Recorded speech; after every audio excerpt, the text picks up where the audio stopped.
Hi, welcome everyone. In this video, we are going to use the bisection method and the bisect function that we defined in previous video to come up with an approximation for the value of pi.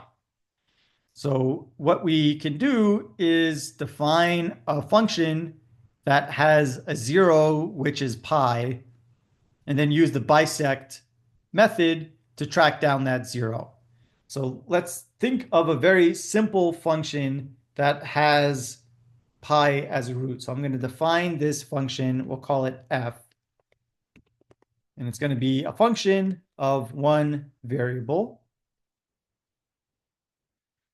And we'll just define it as x minus pi. So here what we're looking at is the function f of x is equal to x minus pi. That function has 1, 0, x is equal to pi. I'm going to run this code cell. Nothing happens because all we did is define the function. Now I want to use the bisect method.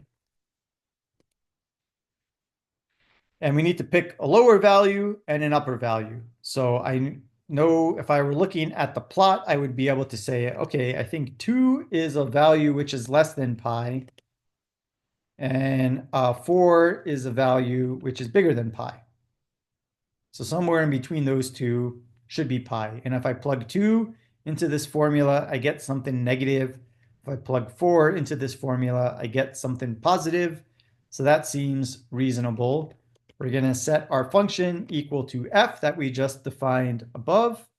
And I am not going to, so I do want to customize the value for epsilon since I want to get to 10 decimal places of accuracy. So I'll go 1, 2, 3, 4, 5, 6, 7, 8, 9, 10.